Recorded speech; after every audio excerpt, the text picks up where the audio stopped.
Does standing cause you back pain? Maybe walking causes you back pain, or even sitting? Well, stop suffering, because we have the answers that you need right now from Dr. Ellen Rame from Southeastern Spine Institute. How are you, Dr. Ellen? Great. It's wonderful to have you here. And we have a viewer question for you today. I hope that you're ready. I'm ready. Okay, well, Lance from Charleston. Lance asked this question. I'm a truck driver and have to sit down for long periods of time. Now, the pain in my neck and shoulders is sometimes unbearable. I feel like I take too much medicine and it's only a quick fix.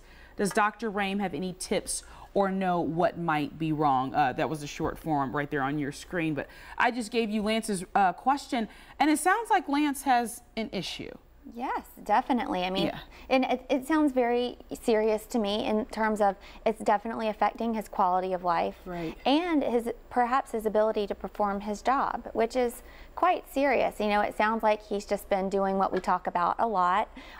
He's been putting up with it, but it's getting to a point where it's really becoming problematic, and he doesn't know what to do about it anymore. Yeah. So, Dr. Ellen, can we break this down maybe? So first, he has a lot of questions here. First, let's start with the neck and the shoulders pain that he's getting. Right. And he says it's unbearable. What do you think? And this is just, Dr. Ellen, just because she has not evaluated Lance per se. That's true. But if somebody came in and then they said that, what might be the issues? Right. There are lots of other questions that I would need to ask, and I would need to do a physical exam. However, when I think of somebody just having pain only in their neck, and also in that shoulder, maybe the trapezius region here, I start thinking about maybe arthritis, which we've talked about in the past, and we have some interventional treatments that we can perform for that at Southeastern Spine Institute.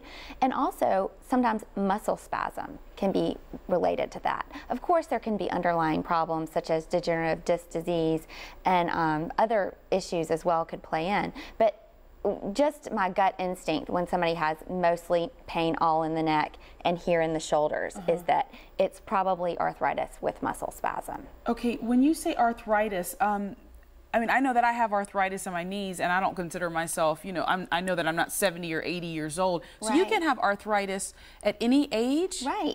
Anytime. Arthritis really basically means inflammation of a joint. And so... okay, so let's look at this here. Sure. I'll hold it for you. So there are small joints all throughout your spine. Okay. And they're actually located on both sides of what we call here the spinous processes. Okay. And it's responsible for all the movement that you make. So one question that I would ask Lance if he was coming to see me is, Lance, when you turn your neck, does that bring on your pain? Okay. Because, whenever you move these joints that are possibly inflamed, having nothing to do with really how old you are, although it is more common perhaps in older people, that can exacerbate the pain and maybe make it worse. And maybe that's part of the problem. When he's driving and he's moving his neck, that's part of what's bringing on his pain. Right. I haven't met Lance, so. Right, but these are just, you're just giving your take on it. Okay, so now the unbearable back or neck and shoulder pain, he says that he thinks that he's taking too much medication. First and foremost, like we talk about all the time, Dr. Ellen Rame, you want to make sure you read the back of the bottle. Absolutely. Because you don't want to do more than that's already telling you to do. Absolutely. Unless instructed by a physician,